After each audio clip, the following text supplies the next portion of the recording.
उत्तम साहित्य का साथ जीवन को उत्कृष्ट वैभव की ओर लेकर जाता है और वही वैभव आपको इस चैनल से प्राप्त होगा, जिसके माध्यम से साहित्य की उत्कृष्ट गाथाएं प्रस्तुत हो रही है। तो चैनल पर पहली बार आपने दी है दस्तक तो पहले इसे सब्सक्राइब कर ले, ताकि साहित्य के सफर में आपका और हमारा साथ सदा बना रहे। साहित्य के इस अद्भुत सफर में आज जो प्रस्तुत हो रही है वह कहानी है। आज जो प्रस्तुत हो रही है वह कहानी है चीफ की दावत, जिसके लेखक है भीष्म साहनी। आज मिस्टर सामनाथ के घर चीफ की दावत थी। सामनाथ और उनकी धर्म पत्नी को पसीना पोंछने की फुर्सत नहीं थी। पत्नी ड्रेसिंग गाउन पहने, उलझे हुए बालों का जूड़ा बनाए, मुंह पर फैली हुई सुर्खी और पाउडर को भूले, और मिस्टर सामनाथ सिगरेट पर सिगरेट फूंकते हुए चीज़ों की फेरिस्त हाथ में थामे एक कमरे से दूसरे कमरे में आना जाना कर रहे थे। आखिर 5 बजते बजते तैयारी मुकम्मल होने लगी। कुर्सियाँ, मेज, तिपाइया, नैपकिन, फूल सब बारामदे में पहुंच गए। ड्रिंक का इंतजाम बैठक में कर दिया गया। अब घर का फालतू सामान अलमारियों के पीछे और पलंगों के नीचे छिपाया जाने लगा। तभी सामनाथ के सामने सहसा एक अड़चन खड़ी हो गई। माँ का क्या होगा? इस बात की ओर उनका और न उनकी कुशल गृहिणी का ध्यान गया था। मिस्टर सामनाथ श्रीमती की ओर घूमकर अंग्रेजी में बोले, माँ का क्या होगा? श्रीमती काम करते करते ठहर गई और थोड़ी देर तक सोचने के बाद बोली, इन्हें पिछवाड़े इनकी सहेली के घर भेज दो। रात भर बेशक वहीं रहे, कल आ जाएंगे। सामनाथ सिगरेट मुंह में रखे सिकुड़ी आंखों से श्रीमती के चेहरे की ओर देखते हुए पल भर सोचते रहे। फिर सिर हिलाकर बोले, नहीं, मैं नहीं चाहता कि उस बुढ़िया का आना जाना यहाँ फिर से शुरू हो। पहले ही बहुत मुश्किल से बंद किया था। माँ से कहे कि जल्दी ही खाना खाकर शाम को अपनी ही कोठरी में चली जाए। मेहमान कहीं 8 बजे आएंगे, इससे पहले ही अपना काम निपटा ले। सुझाव ठीक था, दोनों को पसंद आया, मगर फिर सहसा श्रीमती बोल उठी। जो वह सो गई और नींद में खर्राटे लेने लगी तो साथ ही तो बरामदा है जहां लोग खाना खाएंगे, तो इन्हें कह देंगे कि अंदर से दरवाज़ा बंद कर ले, मैं बाहर से ताला लगा दूंगा। या माँ को कह देता हूँ कि अंदर जाकर सोए नहीं, बैठी रहे, और क्या। और जो सो गई, डिनर का क्या मालूम कब तक चले। 11-11 बजे तक तो तुम लोग ड्रिंक ही करते रहते हो। सामनाथ कुछ खींच उठे, हाथ झटकते हुए बोले, अच्छी भली यह भाई के पास जा रही थी, तुमने यूं ही खुद अच्छा बनने के लिए बीच में टांग अड़ा दी। वाह, तुम माँ और बेटों की बातों में ये क्या बुरी बुनी, तुम जानो और वह जाने। मिस्टर सामनाथ चुप रहे। यह मौका बहस का ना था, समस्या का हल ढूंढने का था। उन्होंने घूमकर माँ की कोठरी की ओर देखा। कोठरी का दरवाज़ा बरामदे में खुलता था। बरामदे की ओर देखते हुए झट से बोले, मैंने सोच लिया है, और उन्हीं कदमों माँ की कोठरी के बाहर जा खड़े हुए। माँ दीवार के साथ एक चौकी पर बैठी दुपट्टे से मुंह सिर लपेटे माला जप रही थी। सुबह से तैयारी होती देखते हुए माँ की भी दिल की धड़कन बढ़ रही थी। बेटे के दफ्तर का बड़ा साहब घर पर आ रहा है, सारा काम सुबेते से चल जाए।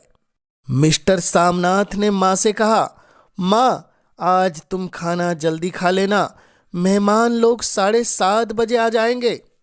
माँ ने धीरे से मुंह पर से दुपट्टा हटाया और बेटे को देखते हुए कहा, आज मुझे खाना नहीं खाना है बेटा। तुम जानते तो हो, मांस मछली बने तो मैं कुछ नहीं खाती। सामनाथ ने कहा, जैसे भी हो, अपने काम से जल्दी निपट लेना। अच्छा बेटा। और माँ, हम लोग पहले बैठक में बैठेंगे, उतनी देर तक तुम यहाँ बरामदे में बैठना। फिर जब हम यहाँ आ जाए, तुम गुसल खाने के रास्ते बैठक में चली जाना। माँ अवाक बेटे का चेहरा देखने लगी, फिर धीरे से बोली, अच्छा बेटा। और माँ, आज जल्दी सो नहीं जाना, तुम्हारे खर्राटे की आवाज़ दूर तक जाती है। माँ लज्जित सी आवाज़ में बोली, क्या करूँ बेटा, मेरे बस की बात नहीं है। जब से बीमारी से उठी हूँ, नाक से सांस नहीं ले सकती। मिस्टर सामनाथ ने इंतजाम तो कर दिया, फिर भी उनकी उधेड़ बुन खत्म नहीं हुई। जो चीफ अचानक आ निकला तो 8-10 मेहमान होंगे, देसी अफसर, उनकी स्त्रियां होगी। कोई भी गुसल खाने की तरफ जा सकता है। क्षोभ और क्रोध में वह फिर झुंझलाने लगे। एक कुर्सी को उठाकर बरामदे में कोठरी के बाहर रखते हुए बोले, आओ माँ, इस पर जरा बैठो तो। माँ माला संभालती पल्ला ठीक करती हुई उठी और धीरे से कुर्सी पर आकर बैठ गई। यूं नहीं माँ, टांगे ऊपर चढ़ाकर नहीं बैठते, यह खाट नहीं है। माँ ने टांगे नीचे उतार दी। और खुदा के वास्ते नंगे पाँव नहीं घूमना, नहीं, वह खड़ाऊ पहनकर सामने आना।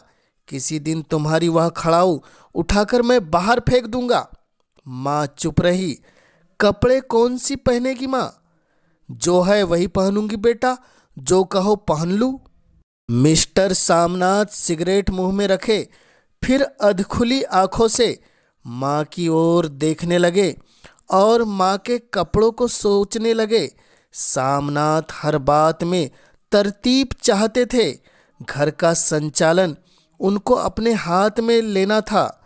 खूटियाँ कमरों में कहाँ लगाई जाए, बिस्तर कहाँ पर बिछे, किस रंग के पर्दे लगाए जाए, श्रीमती कौन सी साड़ी पहने, मेज किस साइज की हो। सामनाथ को चिंता थी कि अगर चीफ का साक्षात माँ से हो गया तो कहीं लज्जित न होना पड़े। माँ को सिर से पांव तक देखते हुए बोले, तुम सफ़ेद कमीज और सफ़ेद सलवार सूट पहन लो माँ, पहन के आओ तो जरा देखूं। माँ धीरे से उठी और अपनी कोठरी में कपड़े पहनने चली गई। यह माँ का झमेला ही रहेगा। उन्होंने फिर अंग्रेजी में अपनी स्त्री से कहा, कोई ढंग की बात हो तो भी कहे, अगर कहीं कोई उल्टी सीधी बात हो गई, चीफ को बुरा लगा तो सारा मज़ा चला जाएगा। माँ सफ़ेद कमीज और सफ़ेद सलवार पहनकर बाहर निकली। छोटा सा कद, सफ़ेद कपड़ों में लिपटा छोटा सा सूखा हुआ शरीर, धुंधली आंखें, केवल सिर के आधे झड़े हुए बाल पल्ले की ओट में छिपाए थे। पहले से कुछ ही कम कुरूप नजर आ रही थी। चलो ठीक है, कोई चूड़िया वूड़िया हो तो पहन लो, कोई हर्ज नहीं है माँ। चूड़िया कहाँ से लाऊं बेटा, तुम तो जानते हो सब जेवर तुम्हारी पढ़ाई में बिक गए। यह वाक्य सामनाथ को तीर की तरह लगा। तिनक कर बोले, यह कौन सा राग छेड़ दिया माँ, सीधा कह दो नहीं है जेवर बस। इससे पढ़ाई वड़ाई का क्या ताल्लुक है? जो जेवर बिका तो कुछ बनकर ही आया हूँ, निरा लंडूरा तो नहीं लौट आया। जितना दिया था उससे दुगना ले लेना। मेरी जीभ जल जाए बेटा, तुमसे जेवर लूंगी, मेरे मुंह से यूं ही निकल गया, जो होते तो लाख बार पहनती। 5:30 बज चुके थे। अभी मिस्टर सामनाथ को खुद ही नहा धोकर तैयार होना था। श्रीमती कब की अपने कमरे में जा चुकी थी। सामनाथ जाते हुए एक बार फिर माँ को हिदायत करते गए, माँ मेज की तरह गुमसुम बनकर नहीं बैठी रहना। अगर साहब इधर आ निकले और कोई बात पूछे तो ठीक तरह से जवाब दे देना। बेटा मैं न पढ़ी न लिखी, बेटा मैं क्या बात करूंगी। तुम कह देना माँ अनपढ़ है, कुछ जानती समझती नहीं, वह कुछ नहीं पूछेंगे मुझसे। 7 बजते बजते माँ का दिल धक धक करने लगा। अगर चीफ सामने आ गया और उसने कुछ पूछा तो वह क्या जवाब देगी। अंग्रेज को तो दूर से ही देखकर वह घबरा उठती थी। यह तो अमेरिका का है, न मालूम क्या पूछे, मैं क्या कहूँगी। माँ का जी चाहा कि चुपचाप पिछवाड़े विधवा सहेली के घर चली जाए, मगर बेटे के हुक्म को कैसे टाल सकती थी। चुपचाप कुर्सी से टांग लटकाए वहीं पर बैठी रही। एक कामयाब पार्टी वह है जिसमें ड्रिंक कामयाबी से चल जाए। सामनाथ की पार्टी सफलता के शिखर चूमने लगी। वार्तालाप उसी रो में बह रहा था जिस रो में गिलास भरे जा रहे थे। कहीं कोई रुकावट न थी, कोई अड़चन न थी। साहब को विस्की पसंद आई थी, मेम साहब को पर्दे पसंद आए थे, सोफा कवर का डिजाइन बहुत पसंद आया था, कमरे की सजावट भी उन्हें बहुत पसंद आई थी। इससे बढ़कर और क्या चाहिए। साहब तो ड्रिंक के दूसरे दौर में ही चुटकुले और कहानियां कहने लगे थे। दफ्तर में जितना रौब रखते थे, यहाँ पर उतने ही दोस्त परवर हो रहे थे।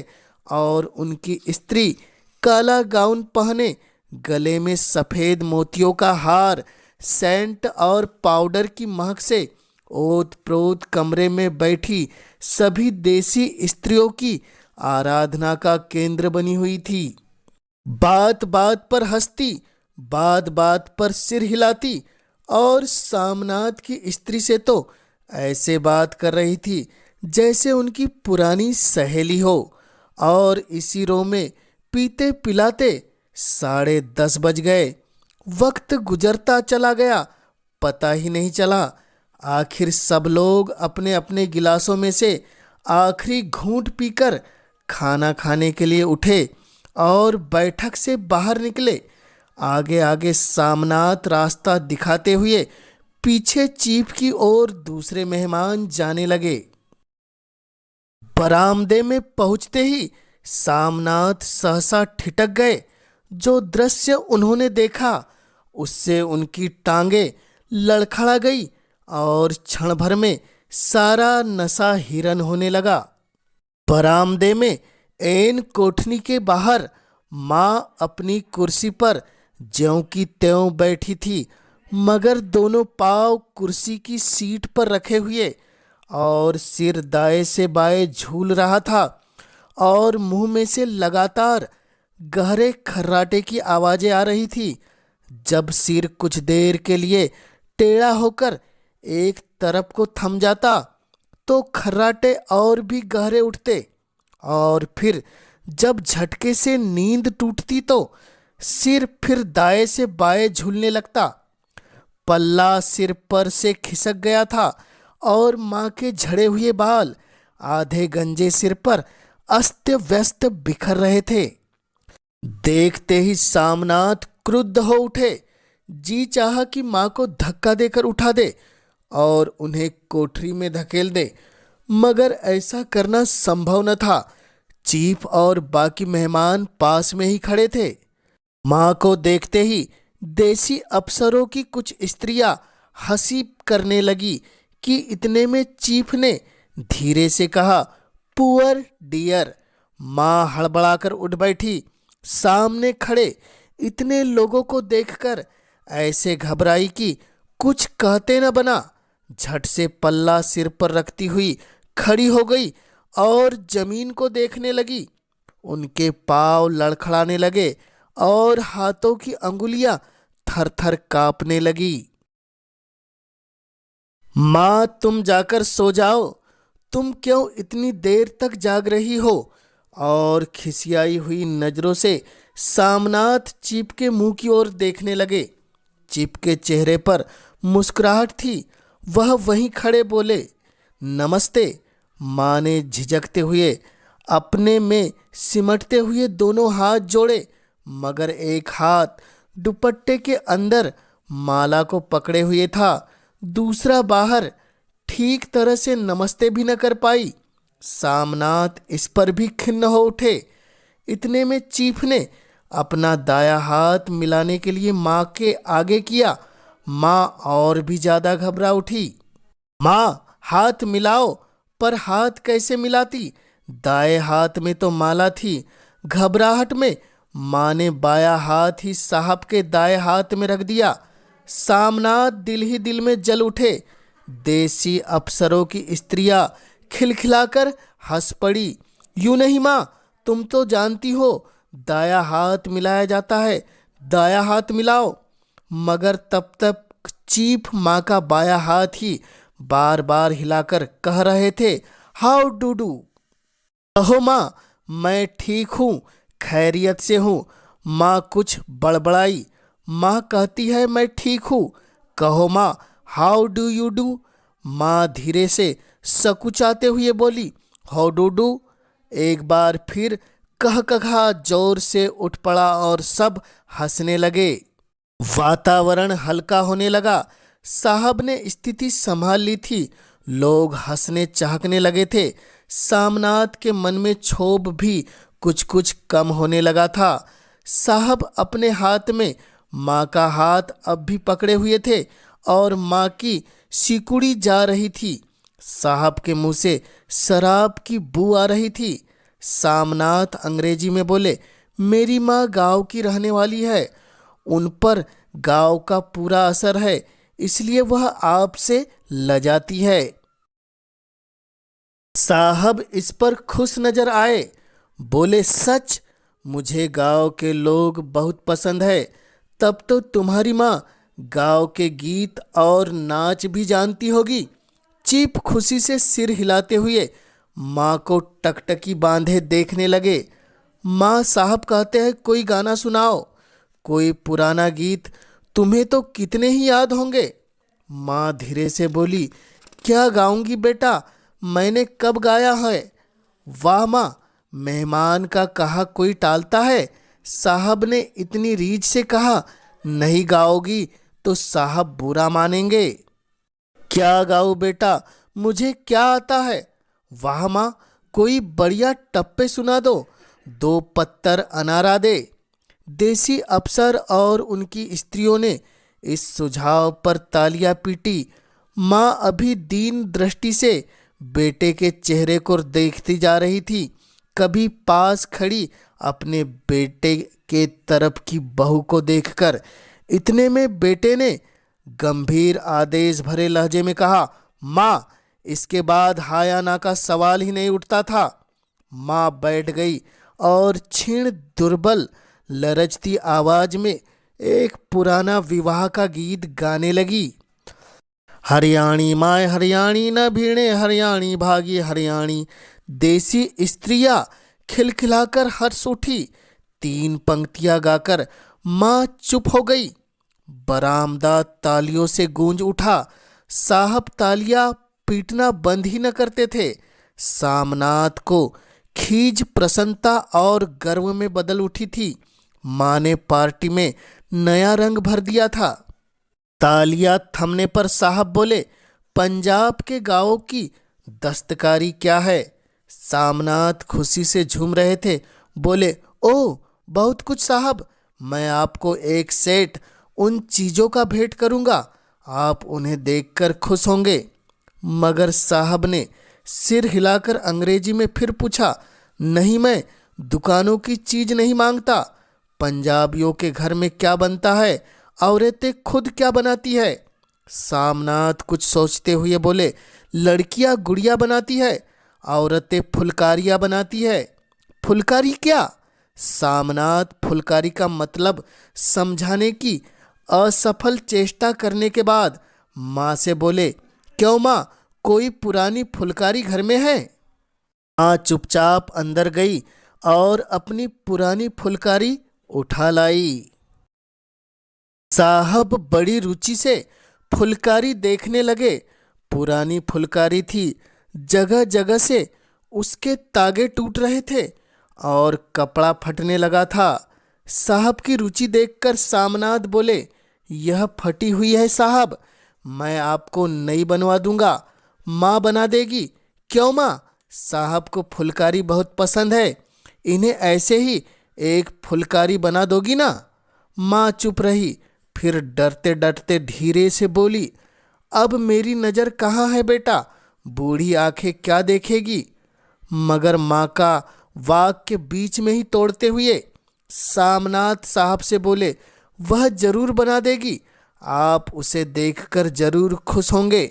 साहब ने सिर हिलाया, धन्यवाद किया और हल्के हल्के झूमते हुए खाने की मेज की ओर बढ़ गए। बाकी मेहमान भी उनके पीछे पीछे हो लिए।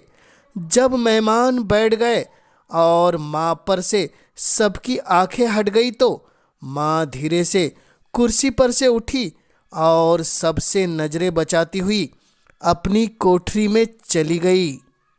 मगर कोठरी में बैठने की देर थी कि आंखों से छल छल आंसू बहने लगे। दुपट्टे से बार बार उन्हें पोंछती, पर वे बार बार उमड़ आते, जैसे बरसों का बांध तोड़कर उमड़ आए हो। माँ ने बहुतेरा दिल को समझाया, हाथ जोड़े भगवान का नाम लिया, बेटे की चिरायु होने की प्रार्थना की, बार बार आंखें बंद की, मगर आंसू बरसात के पानी की तरह जैसे थमते ही नहीं आते थे। आधी रात का वक्त होगा। मेहमान खाना खाकर एक एक करके जा चुके थे। माँ दीवार से सटकर बैठी, आंखें फाड़े दीवार को देखे जा रही थी। घर के वातावरण में तनाव ढीला पड़ चुका था। मोहल्ले की निस्तरता सामनाथ के घर पर भी छा चुकी थी। केवल रसोई में प्लेटों के खनकने की आवाज आ रही थी। तभी सहसा माँ की कोठरी का दरवाजा जोर से खटकने लगा। माँ, दरवाजा खोलो। माँ का दिल बैठ गया, हड़बड़ाकर उठ बैठी। क्या मुझसे फिर कोई भूल हो गई? माँ कितनी देर से अपने आप को कोस रही थी कि क्यों उन्हें नींद आ गई, क्यों वह ऊँघने लगी, क्या बेटे ने अभी तक क्षमा नहीं किया? माँ उठी और कांपते हाथों से दरवाजा खोल दिया। दरवाजा खुलते ही सामना झूमते हुए बढ़ आए और माँ को आलिंगन में भर लिया। ओ अम्मी, तुमने तो आज रंग ला दिया। साहब तुमसे इतने खुश हुए कि मैं क्या कहूँ। ओ अम्मा। माँ की छोटी सी काया सिमटकर बेटे के आलिंगन में छिप गई। माँ की आंखों में फिर आंसू आ गए। उन्हें पोंछती हुई धीरे से बोली, बेटा तुम मुझे हरिद्वार भेज दो, मैं कब से कह रही हूँ। सामनाथ का झूमना सहसा बंद हो गया और उनकी परेशानी पर फिर तनाव के बल पड़ने लगे। उनकी बाहें माँ के शरीर से हट आई। क्या कहा माँ? यह कौन सा राग तुमने फिर से छेड़ दिया? सामनाथ का क्रोध बढ़ने लगा था। बोलते गए, तुम मुझे बदनाम करना चाहती हो माँ। तुम जानबूझकर हरिद्वार जा बैठना चाहती हो ताकि दुनिया कहे कि बेटा माँ को अपने पास नहीं रख सकता। नहीं बेटा, अब तुम अपनी बहू के साथ जैसा चाहे वैसा रहो। मैंने अपना खा पहन लिया, अब यहाँ क्या करूँगी? जो थोड़े दिन जिंदगानी के बाकी है, भगवान का नाम लूँगी। तुम मुझे हरिद्वार भेज दो। तुम चली जाओगी तो फुलवारी कौन बनाएगा? साहब से तुम्हारे सामने ही फुलवारी देने का इकरार किया है। मेरी आंखें अब नहीं है बेटा जो फुलकारी बना सकूं। तुम कहीं और से बनवा लो, बनी बनाई ले लो। माँ, तुम मुझे धोखा देकर यूं चली जाओगी, मेरा बनता काम बिगाड़ोगी। जानती नहीं, साहब खुश होगा तो मुझे तरक्की मिलेगी। माँ चुप हो गई, फिर बेटे की मुंह की ओर देखते हुए बोली, क्या तेरी तरक्की होगी? क्या साहब तेरी तरक्की कर देगा? क्या उसने कुछ कहा है? कहा नहीं, मगर देखती नहीं कितना खुश गया है। कहता था जब तेरी माँ फुलकारी बनाना शुरू करेगी तो मैं देखने आऊँगा कि कैसे बनती है। जो साहब खुश हो गया तो मुझे इससे बड़ी नौकरी भी मिल जाएगी, मैं बड़ा अफसर बन सकता हूँ। माँ के चेहरे का रंग बदलने लगा। धीरे धीरे उसका झुर्रियों भरा मुंह खिलने लगा, आंखों में हल्की हल्की चमक आने लगी। तो तेरी तरक्की होगी बेटा, तरक्की यूं ही हो जाएगी। साहब को खुश रखूंगा तो कुछ करेगा, वरना उसकी खिदमत करने वाले और भी तो है। तो मैं बना दूंगी बेटा, जैसे बन पड़ेगा मैं वैसे बना दूंगी। और माँ फिर दिल ही दिल में बेटे के उज्जवल भविष्य की कामनाएं करने लगी।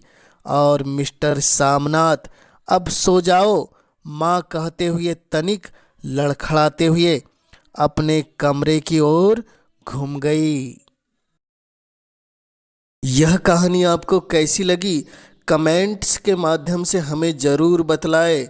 और जन जन तक हिंदी साहित्य की गाथा को पहुंचाने में अपना योगदान देने इस चैनल को अवश्य सब्सक्राइब कीजिए, ताकि आपके सहयोग से मैं हिंदी साहित्य की महान रचनाओं को जन जन तक पहुंचाने के लिए हमेशा उत्साहित रह सकूं। आप सभी श्रोताओं का पुनः इस चैनल से जुड़ने के लिए हृदय की गहराई से बहुत बहुत आभार।